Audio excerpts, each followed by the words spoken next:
Welcome back to the 2020 Halloween Spooktackular. I had talked about the original Scream already. Now I'm going to be concluding my Scream series for this year. I'm going to hold off on talking about Scream 3 and Scream 4 until next year. With Scream 2. Scream 2 came out in 1997, a year after Scream.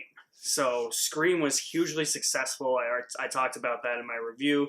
It revitalized the horror genre. Scream 2 focuses on Sydney being at college and a copycat Ghostface killer trying to kill her and her friends while she is at college. Scream 2 is definitely not as good as the first one. It's not bad by any means. I still think Scream 2 is a really good movie. It's better than 3. I can't say anything about 4. I haven't seen 4 yet. I'm going to be watching 4 this year for the first time, but I'll be reviewing 4 next year, because I figured I'd review 2 of them this year, 2 of them next year, since Scream 5 is coming out in 2022. I definitely like Scream 2 a lot more than Scream 3. Scream 3 isn't bad, it's just, it gets away from what the series is actually trying to accomplish and what it's actually making fun of. 2 does it a little bit. It gets away from what made the first one great, but not to the extent that 3 does, and I gotta give Scream 2 credit for that. I'm actually gonna say my negatives for Scream 2 right off the bat. My biggest negative with Scream 2 is that you can easily guess who the killer or killers are right off the bat. I'm gonna be talking about spoilers for Scream 2 if you haven't seen Scream 2, but with the original Scream, you could guess who the killer or the killers were, but the movie also kept you guessing and making you unsure of yourself with subtle different clues with different characters, maybe lines of dialogue or the camera focusing on certain objects like the sheriff's boots that Sydney saw in the bathroom at her high school. 2 just kind of lays it out all on the line for you. You know it's Mickey, you know it's Timothy Olyphant. You cast Timothy Olyphant in a movie like this, he's gonna be the bad guy. It's too obvious. He's gone for most of the movie, along with Laurie Metcalf's character, who's posing as this reporter, but is actually really Billy Loomis's mother. They're both just kind of absent for the entire movie. They never pop up in scenes right after the Ghostface killer murders people, so immediately your suspect list is down to those 2,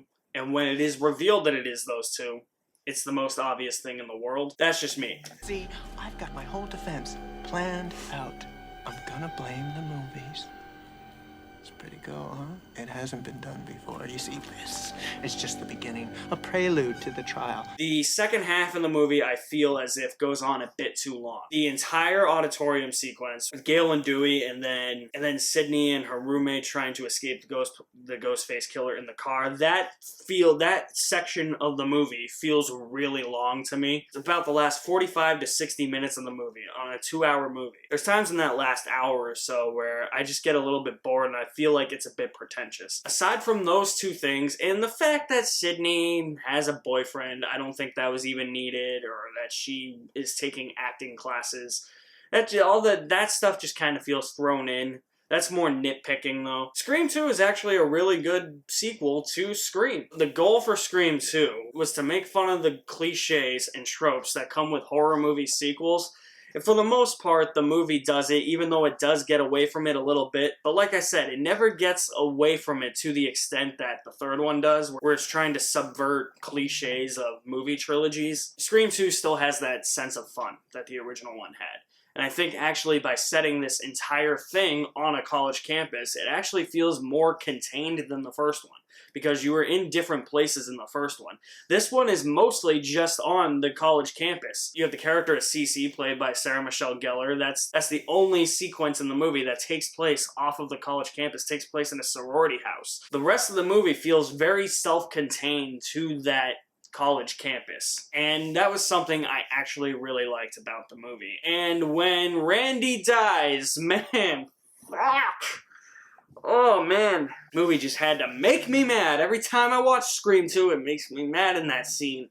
Oh man, poor Randy. And once again, just like in the first one, Sidney Prescott holds her own against these Ghostface killers, and the Ghostface killer is a lot more clumsy than he was in the first one. Falling over furniture, tripping over more stuff than he did in the first one. It retained that sense of realism while still being meta and referential like they were in the first one. That's something I've always thought was a strength of the first one, strength of this one, Not so much the third one. We'll see what happens when I watch the fourth one, but this is definitely a strength of the series itself. These movies know exactly what they are. They're referencing all these pop culture things, this one in particular, and it actually goes further into that line that I mentioned in my review for the first Scream as to whether or not movies like this incite real-world violence or movies like this inspire copycat killers in real life.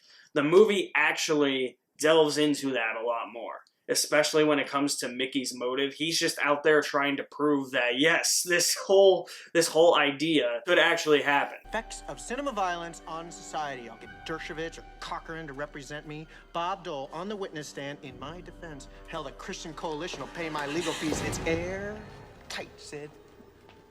I'm an innocent victim. You're a psychotic. Yeah, well, shh.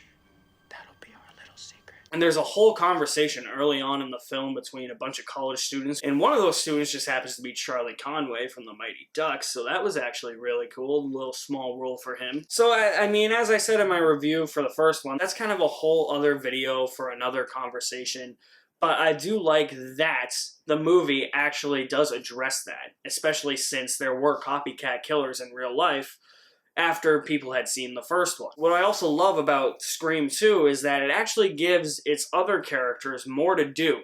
And I love where the characters end up from the end of the first one. It's that they're not stuck in the same place. Sydney has a little bit of PTSD going on when she's in her acting class. She's got to move on stage with all these people who are behind masks. She's actually picturing the Ghostface killer, and she gets freaked out. The character of Gail is more at the forefront in this. There's rumors that she might be the killer, but people think she might want to write another book, and her first book was very successful. Dewey is like almost goddamn paralyzed.